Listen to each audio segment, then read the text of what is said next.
आज ही डाउनलोड करें Skymet mobile app, पूछे मौसम का हाल अपनी पसंदीदा भाषा में और रहे बाकियों से एक कदम आगे। नमस्ते दोस्तों, स्काईमेट वेदर में आप सभी का बहुत बहुत स्वागत है। आज 30 नवंबर है। इस वीडियो में हम समुद्री तूफान फेंजल के साथ साथ पूरे देश का मौसम पूर्वानुमान बताएंगे और डिस्कस करेंगे कि क्या आगे होने वाला है, तापमान कहाँ गिरने वाले हैं, बारिश कहाँ होने वाली है, बर्फबारी कहाँ होने वाली है। तो आप देखिए कि ये तूफान अब किसी भी समय ऑलरेडी वो तट के पास है। आप कह सकते हो कि ये एक तरह से एंटर कर रहा है और ये तमिलनाडु के उत्तरी तट पर पुडुचेरी के आसपास इसका लैंडफॉल हो रहा है। आप देख सकते हैं कि ये काफी ज्यादा बादल, आप देख सकते हो कि काफी घने बादल यहाँ पर बने हुए हैं। आप देखिए ये पूरा जो इलाका है ये काफी ज्यादा क्लोज आ गया है। ये देखिए ये बिल्कुल ही ये जो तमिलनाडु का तट है यहाँ पर एक तरह से इसका जो सेंटर है वो बना हुआ है और पेरिफेरल क्लाउड आपके देखिए विशाखापट्टनम, हैदराबाद, ये पूरे इलाके में ये छाए हुए हैं। तो जब इस तरह से ये जब कोई भी साइक्लोन आता है तो क्या होता है कि वैसे पहले लग रहा था कि ये डीप डिप्रेशन के रूप में आगे बढ़ेगा, लेकिन समुद्री सतह के तापमान कंड्यूसिव थे, 28 डिग्री और उससे ज्यादा हो गए थे और जो वर्टिकल विंड शीयर था वो भी कम हो गया था। इसके कारण ये तूफान के रूप में ही लैंडफॉल कर रहा है। हवाओं की रफ्तार 70 से 80 किलोमीटर प्रति घंटा की चल रही है और कहीं कहीं यानी बीच बीच में 90 किलोमीटर का गश्त भी दिखाई दे रहा है। स्टॉर्म सर्ज है, यानी कि स्टॉर्म सर्ज होती है जो नॉर्मल जो आपकी समुद्र में लहरें उठती है उससे कितना ज्यादा ऊंचा है। तो 1 मीटर की स्टॉर्म सर्ज है जो नॉर्मल जो लहरें है उससे भी 3-4 फीट ऊंची लहरें उठ रही हैं जो 500-600 मीटर अंदर तक पानी जा सकता है तटों के पास। तो सबसे अच्छी बात यह है कि ये दिन में लैंडफॉल कर रहा है। रात में अगर लैंडफॉल कर रहा होता तो नुकसान ज्यादा होता। दिन में क्या होता है कि लाइट नहीं जाती, अगर जाती भी है तो रोशनी रहती है और रेस्क्यू ऑपरेशन आराम से हो जाता है, लोग अपना बचाव कर सकते हैं। तो अभी जो हवाएं हैं और समुद्र में ऊंची लहरें उठ रही हैं ये कल 1 तारीख तक रहेगी। उसके बाद धीरे धीरे इसकी इंटेंसिटी कम हो जाएगी। आप देखिए पेरिफेरल क्लाउड जो है वो आपको दिखाई दे रहे होंगे। ये इस तरह से यहाँ पर अगर हम देखें ये तो ये पूरे इलाके में यहाँ से ये बादल आपको दिखाई दे रहे होंगे।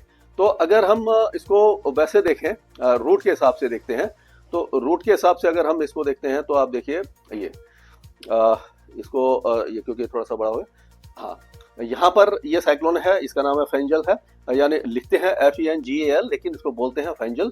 और ये देखिए इस तरह से यहाँ पर लैंडफॉल कर रहा है और एक साइक्लोनिक सर्कुलेशन बांग्लादेश के ऊपर है, पश्चिमी विक्षोभ पहाड़ों के ऊपर है, एंटी साइक्लोन पश्चिमी राजस्थान के ऊपर दिखाई दे रहा है।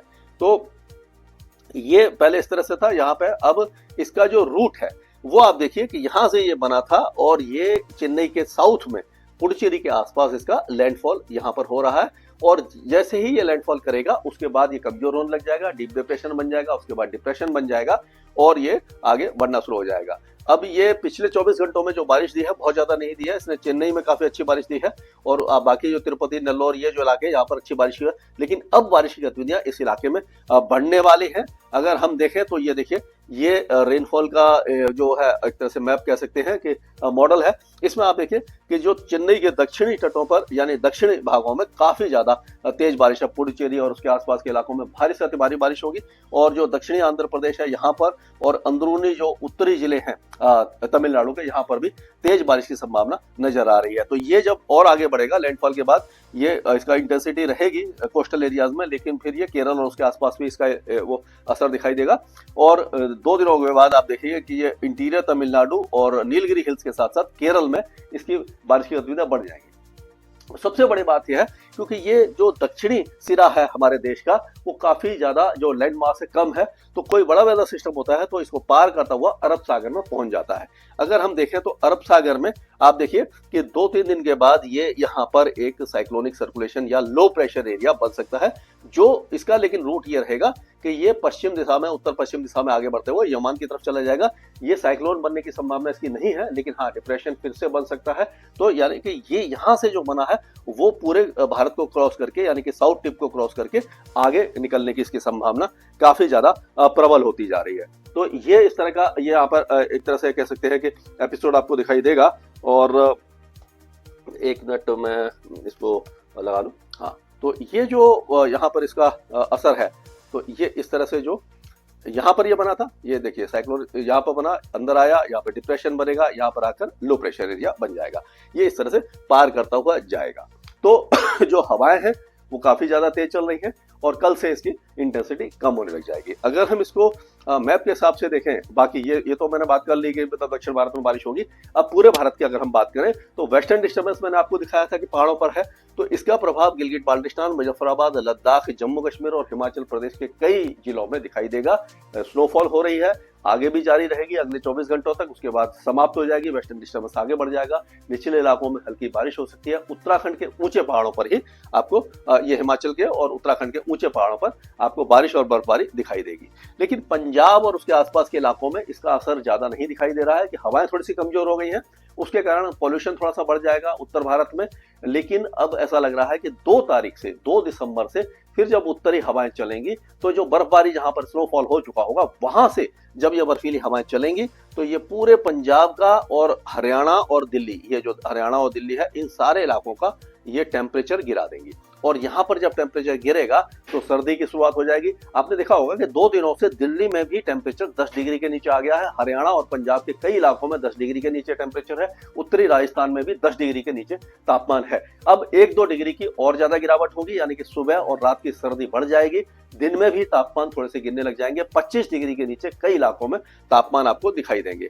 उत्तर प्रदेश में मौसम सूखा रहेगा, शुष्क रहेगा। उत्तर पश्चिमी दिशा से हवाएं चलती रहेंगी। अभी पूर्वी हवाएं थोड़ी सी चल रही हैं, लेकिन जैसे ही ये साइक्लोन कमजोर पड़ेगा, वेस्टर्न डिस्टर्बेंस आगे आएगा, तो नॉर्मल जो पैटर्न है उत्तर पश्चिमी दिशाओं का, दिशा से जो चलती है, वो उत्तर प्रदेश के साथ साथ बिहार और ये झारखंड में आपको दिखाई देगा। लेकिन कई भाई पूछते हैं, भाई और बहन पूछ रहे हैं कि बारिश होगी, तो अभी मैं आपको बता दूं कि ये जितने भी राज्य हैं उत्तर भारत के और पूर्वी भारत के, यहाँ पर कोई भी बारिश की संभावना अगले 1 सप्ताह तक हमें नजर नहीं आ रही है। और अगर हम पश्चिम बंगाल की बात करें तो गंगे पश्चिम बंगाल में हल्की फुल्की बौछारें पड़ सकती हैं, लेकिन बाकी जो इलाके हैं वो पूरी तरह सूखे रहेंगे।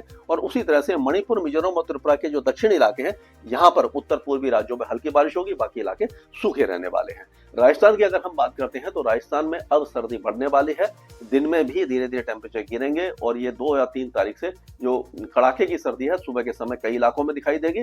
दिन में अभी भी थोड़ा सा समय लगेगा, लेकिन हाँ, दिन में भी टेम्परेचर धीरे धीरे गिरने लगेंगे। मध्य प्रदेश में भी इसी तरह से, जैसे कि राजस्थान के बताया मैंने, कि सुबह के और रात के तापमान गिरेंगे और दिन के तापमानों में हल्की गिरावट दर्ज की जाएगी। छत्तीसगढ़ के दक्षिणी इलाकों में हल्की फुल्की बारिश हो सकती है अभी, और उसके बाद मौसम साफ हो जाएगा, साइक्लोन आगे चला जाएगा और ये उत्तरी इलाके हैं वो पूरी तरह शुष्क बने रहेंगे। अगर हम उड़ीसा की बात करें तो उड़ीसा के कोस्टल एरियाज में बारिश है, हल्की बारिश है, यानी कि बालेश्वर, भद्रक, केंद्रपाड़ा, कटक, नयागढ़, गजपति, गंजम, रायगढ़, कोरापुट, मलकानगिरी, इन इलाकों में हल्की बारिश हो सकती है। बाकी इलाके सूखे रहने वाले हैं। और उसी तरह से गुजरात पूरी तरह शुष्क रहेगा, यहाँ पर तापमान धीरे धीरे गिरेंगे, लेकिन सर्दी का इंतजार थोड़ा सा लंबा होता जा रहा है।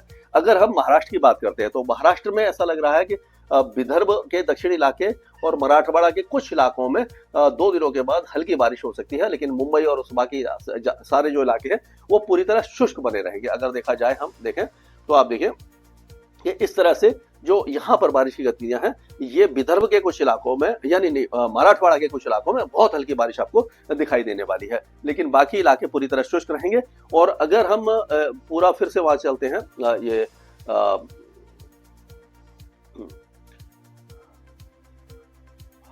हाँ, महाराष्ट्र में की बात हो गई। अब तेलंगाना की बात करते हैं तो तेलंगाना के दक्षिणी इलाकों में बारिश की गतिविधियां आज और कल दिखाई देगी, उसके बाद यहाँ पर भी मौसम साफ हो जाएगा। आंध्र प्रदेश में आज बारिश की गतिविधियां काफी अच्छी होंगी। जो दक्षिणी रायलसीमा है और जो दक्षिणी तट है, तिरुपति, नेल्लोर और जो उसके आसपास के इलाके हैं, यहाँ पर तेज बारिश की संभावना है। रायलसीमा भी मॉडरेट शावर्स होगा। कोस्टल एरियाज में हल्की बारिश आपको दिखाई देने वाली है। अगर हम कर्नाटक की बात करें तो दक्षिणी आंतरिक कर्नाटका में हल्की बारिश है और कोस्टल कर्नाटका के जो उडुपी और उसके जो आपका ये अपना दक्षिणी कन्नड़ा है, यहाँ पर हल्की बारिश हो सकती है। अगर केरल की बात करें तो केरल में 2 दिनों के बाद, क्योंकि साइक्लोनिक सर्कुलेशन या जो उसका जो असर है डिप्रेशन बन करके ये केरल को क्रॉस करता हुआ जाएगा, तो अब केरल के कई जिलों में काफी अच्छी बारिश होने वाली है। तेज बारिश की संभावना हमें नजर आ रही है। अब तमिलनाडु में भारी से अति भारी बारिश की गतिविधियां तिरुवल्लूर, चेन्नई, कांचीपुरम, पुडुचेरी, कोडुलोर, विल्लुपुरम, तिरुवन्नामलाई, वेल्लोर यहाँ पर होगी। और उसके बाद सालेम, इरोड, नामांकल, तिरुपत्तूर, करूर, इरोड, कोयम्बटूर, नीलगिरी हिल्स, इन सारे इलाकों को बारिश देता हुआ ये आगे की तरफ चला जाएगा। और लक्षद्वीप में भी 2 दिनों के बाद बारिश होगी, लेकिन अंडमान और निकोबार द्वीपों में बारिश की गतिविधियां काफी ज्यादा कम हो जाएंगी। तो ये पूरे देश का पूर्वानुमान है, और साथ साथ हमने जो साइक्लोन है फेंजल, इसके बारे में बताया आपको। तो इसका असर कल से समाप्त होने लग जाएगा, लेकिन हाँ, दक्षिण भारत के कई राज्य उसके बाद भी बारिश दिखते रहेंगे। स्काईमेट वेदर में अभी के लिए इतना ही। मौसम से जुड़ी सटीक जानकारी और खबरों के लिए हमारे YouTube चैनल को सब्सक्राइब करें और बेल आइकन दबाकर हर खबर पर रखें नजर।